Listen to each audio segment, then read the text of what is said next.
Mini episode 82 of the FDH Lounge is brought to you by the Pullins Group, delivering public affairs consulting and marketing services for small businesses trying to grow. Follow them on the web at pullinsgroup.com. The FDH Lounge. You want to schedule your life around it.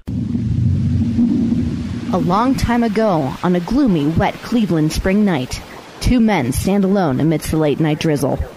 Their voices echo across the vacant station parking lot as they debate the merits of the great American radio show that have been missing for far too long. On that night, an idea was born. That idea became the FDH Lounge.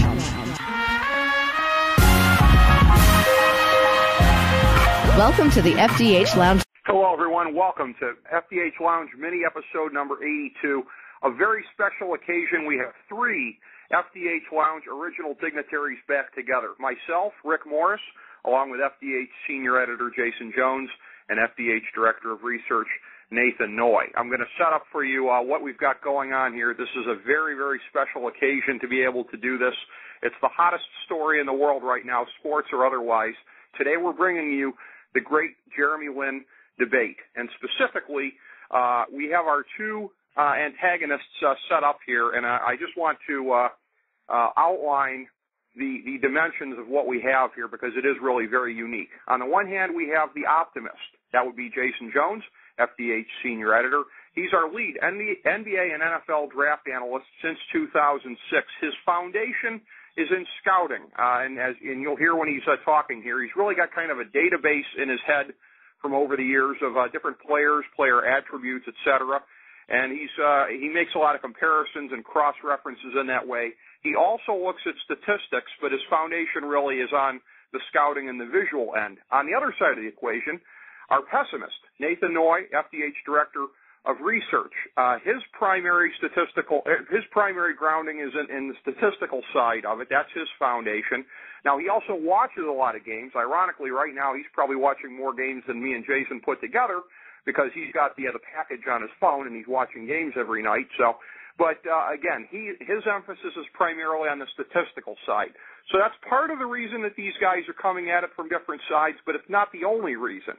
But it's going to be a really, really excellent debate here. I'm going to finish setting it up in a moment, but first let me bring them both in, Jason Jones and Nate Noy. Guys, good to have you guys both on. How you doing tonight? Not bad, Rick.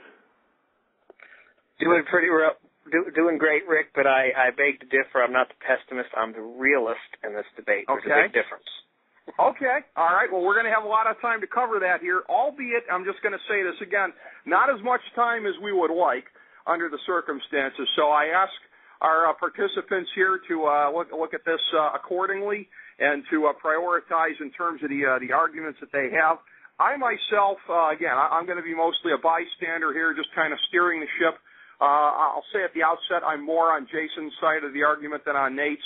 I don't have much to offer aside from reacting, aside from when we get to the part about turnovers. I've done a little bit of research myself on turnovers. I'm sure we'll get to that in due time. Let's lead this off with Jason. Jason, if you can, take about 3 minutes or so, set up the case for Jeremy Lin and why you are as bullish on him as you are. Well, first off, the kid's fun to watch, and I think that draws people in. But when you really get into it, there are a few aspects I think you look for in every point guard. And for me, the most exciting of all of them is something I call flow and feel. When you watch them with the ball, when they dribble up the court, when they go through screens, when they're running the offense, does it feel like he has to stop and think about every move, or is it second nature? This came up in previous conversations that we've had about a number of guards, and I will specifically highlight Steve Nash and John Wall in that regard. He has that. He also, my favorite factor is he's got an amazing sense of fundamental form. The way he dribbles the ball is almost a throwback to the point guards of the 50s. His body is always in control. He's upright. There's not a lot of lateral movement. Every movement he makes is premeditated and in control. His shot is amazing. I mean, second to, let's say, Ray Allen. He's got the Ken Griffey Jr. of jump shots, if you will, referring to Griffey's baseball swing. It's absolutely pretty and is going to be more effective more often than not because of that. Now, there are some issues that are of a concern. He's not exactly the fastest guy, the most athletic guy, but we've seen that works just fine. That's really not as much of a concern. So trying to put a bow on this whole thing, he's got the fundamental pieces already in place. He's already a solid basketball player. There's a lot of things that need to be refined, but all in all, you take everything we've seen to this point and put in together 7 wins in a row, averaging an obscene stat line. I have no reason to believe that not only is he going to be in the league for a while, but he'll be a starting point guard for a very long time. Well, that's very interesting, and it's, of course, very reminiscent of the great John Wall debate that we had on the show previously. And again, we've got some sound for that from when you had broken down the game of John Wall at that time. When it comes to guards like this, I've got a relatively good track record. Rick, you'll recall that as we prepared for draft day, I believe it was 2005, if I'm not mistaken, and I said to some conjecture that Chris Paul would not only be the best point guard in the draft, but he'd be the best point guard in the league within 3 years.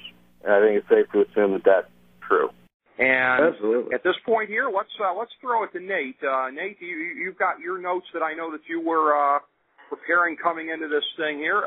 Jason made his opening statement. I have to say, from my perch, there doesn't appear to be a whole lot to disagree with there in Jason's thoughts. But where do you take it from there, Nate? Okay, well, first, I agree with Jason. With it comes to the form he has and the feel and his ball control. He looks like a really good guy from a pickup game. That's how I see Jeremy Lin. He does not have the first step. He does not have the quickness. He can't get off the screen quick enough to defend.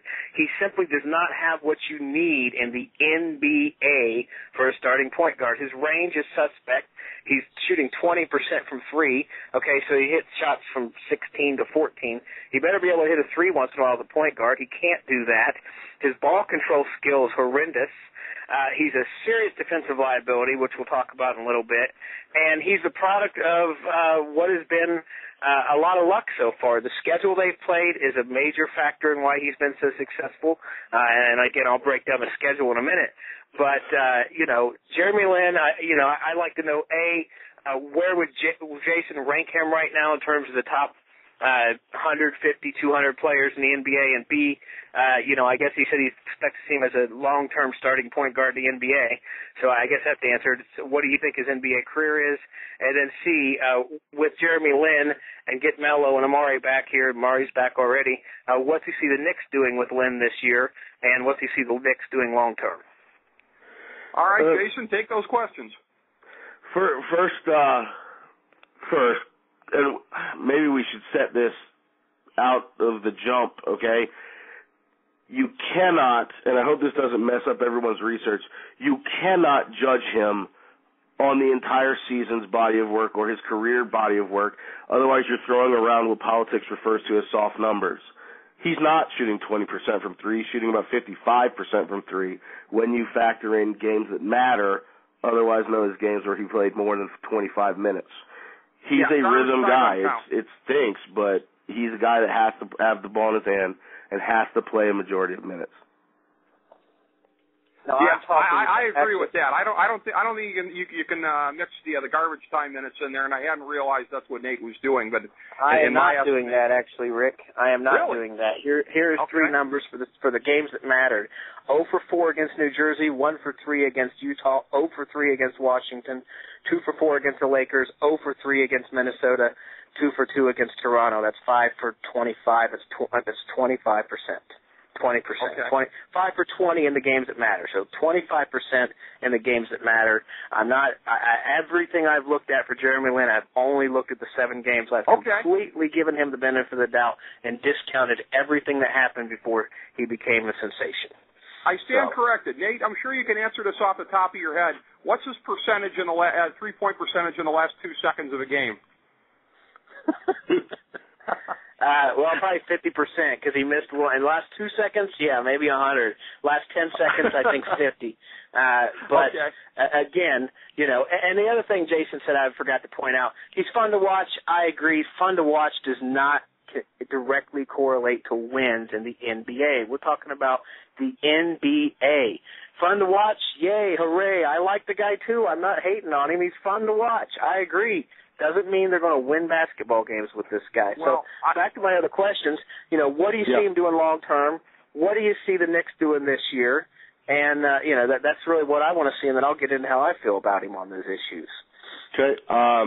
Rank. I know this is the one that everyone's waiting on. I went ahead and pulled up, and believe this is not statistical. This is just me looking at names and trying to find out where I think he slots. And I have him at number 36.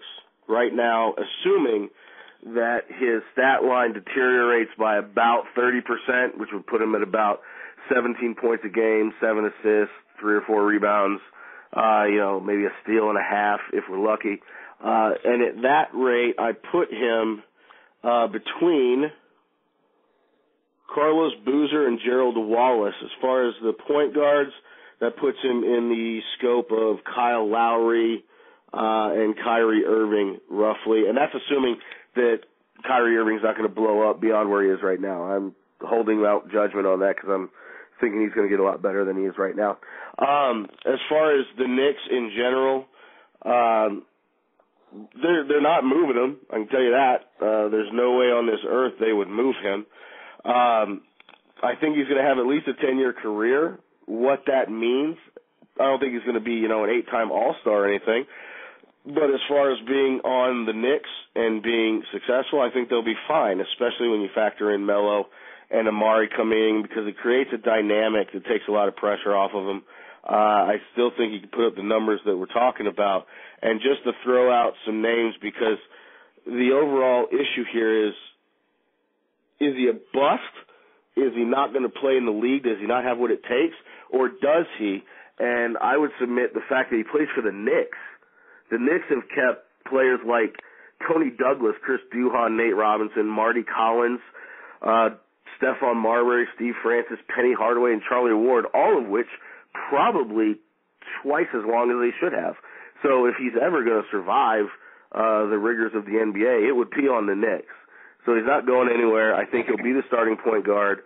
And I think even if he goes down and does worse than we're projecting him to do, he's still going to be with the Knicks for at least 3 years at minimum and probably bounce around the league after that. Now, I don't think he's going to deteriorate, but that's a whole different debate. Interesting. Well, and as far as the predictions go, you're saying 36 approximately. I'm saying somewhere in the ballpark of top 50. I know Nate's probably going to come in lower than that. My guess for his stat line going forward, probably a floor of 15 points, 11 assists. I think he's going to be good for double-digit assists when you look at the chodes that he's been playing with thus far once he's got Amari and Carmelo in the lineup there. But, Nate, I know that you're coming in more pessimistic probably than either of our tallies, or more realistic as you would slate it. Yeah, I don't have him in my top 100 players, Rick. I don't think he starts for anybody else in the NBA. Anybody else?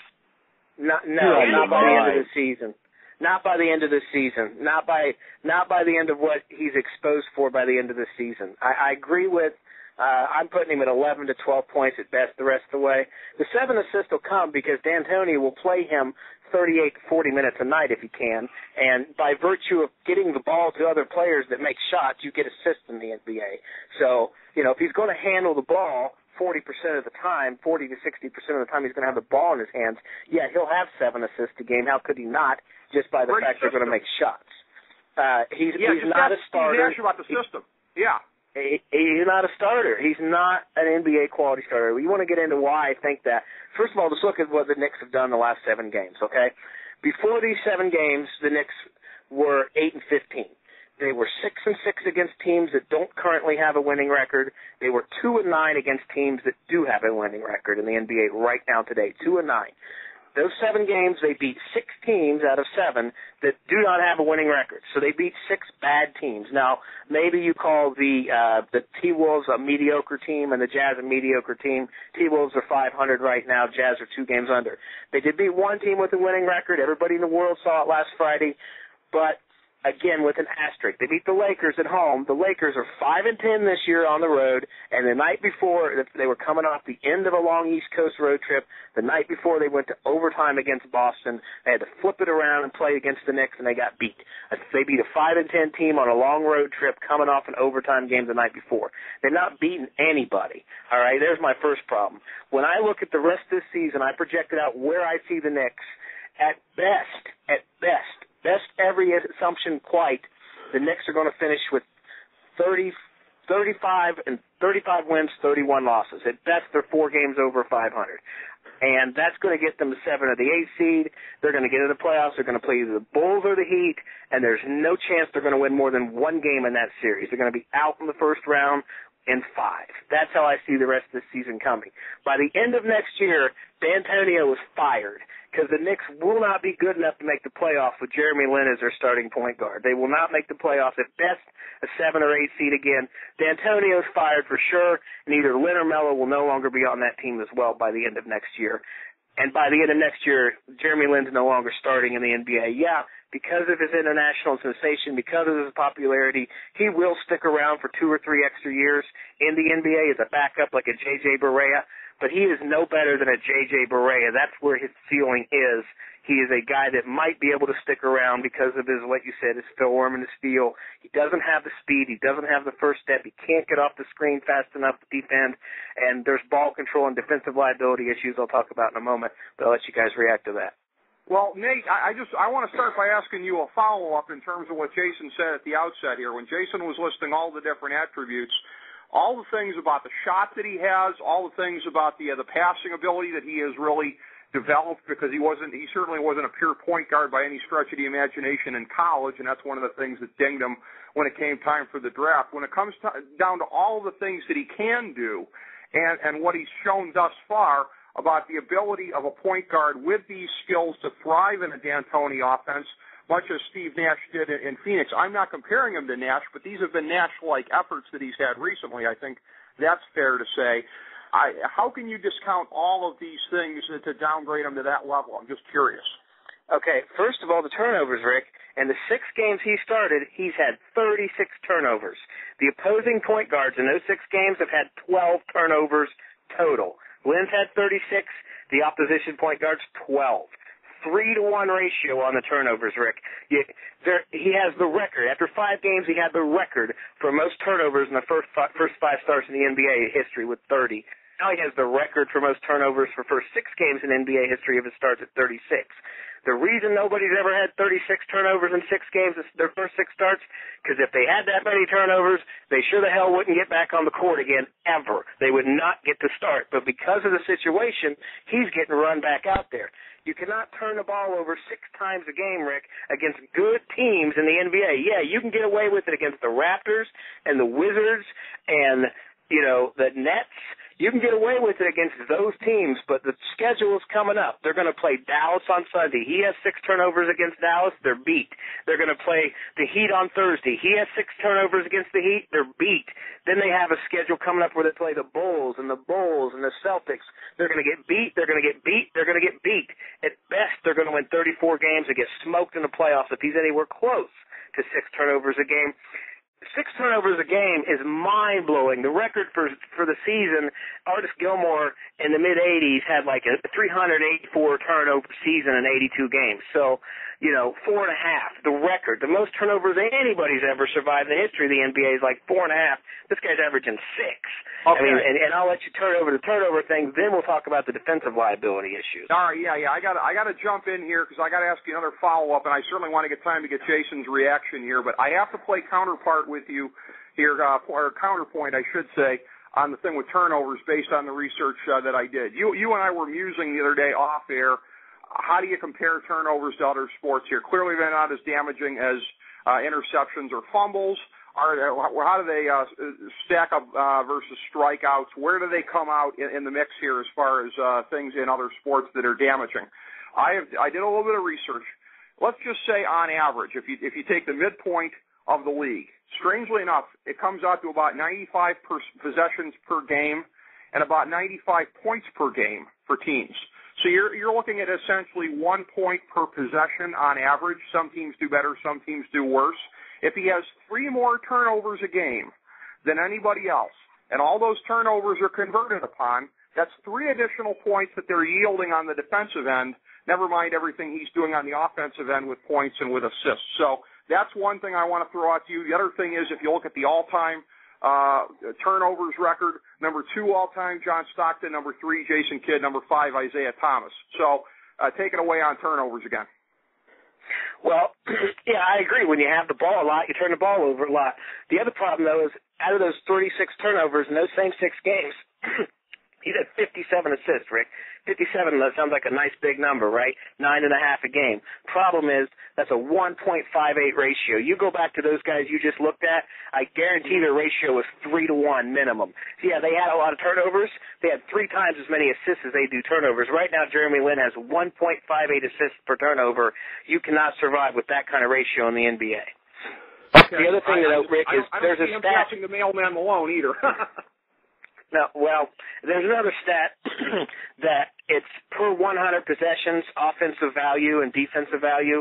His range is not that bad right now, but again, these numbers, which I didn't calculate, take into account his whole season. So when we get further in the season, they'll be more weighted towards what he's done. His value on the court right now is 100 points a game per 100 possessions. In contrast, LeBron's is 119.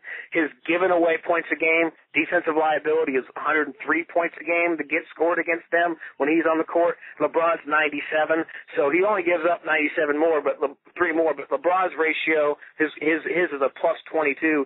Jeremy Lin on this scoring system is a minus 3. So you put Jeremy Lin on the court over the course of 100 possessions, you will be outscored by 3 points according to that number. And again, I've got more to go on a defensive liability. We're kind of crunched, but I wanted to get Jason back in here. Okay, yeah, absolutely. Jason, take the next couple minutes here and react to whatever points you found most salient to address from Nate. Well, the first thing I'll just hit on, and we'll kind of walk away from an agree to disagree kind of thing. He does have a first step, and Mike Brown came out after that Laker game and said that was one of the reasons they seriously considered trying to get him when he was a free agent, but that's really not a big deal.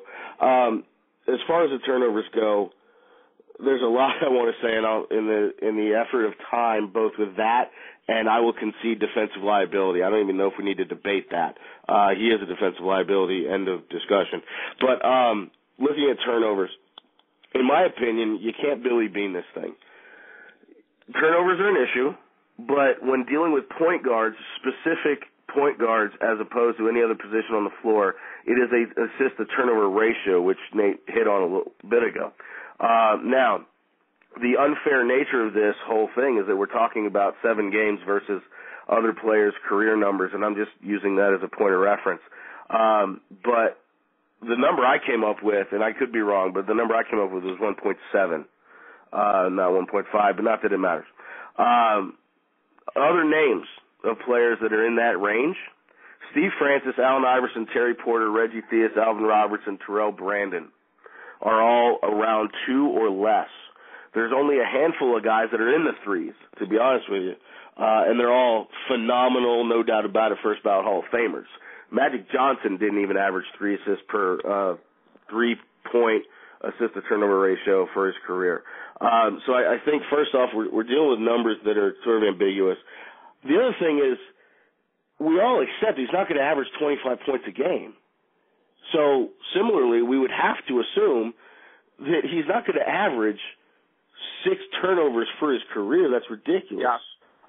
So, a little bit of regression here, and I did a little looking last night and found out that if you take the worst statistical turnover year that any player has, point guard-wise, then look at the rest of his career, the difference between that worst year and their career average comes back about 1.4.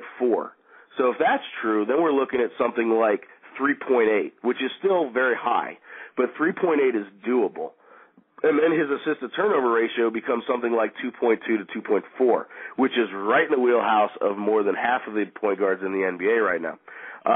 So my initial thought is the turnovers are ugly right now, and that's the first thing anybody would go to with a brainstem. However, I find a hard time sticking to that because yes, you've got the 6s and the 8s, but you still have games where he played 25, 35 minutes and he only had 2 turnovers. So maybe it's system, maybe it's, the first stretch of games he's actually played in.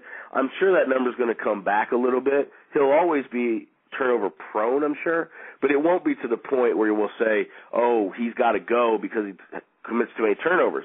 Also, no player in the history of the NBA that played the point guard has ever been let go because of turnovers.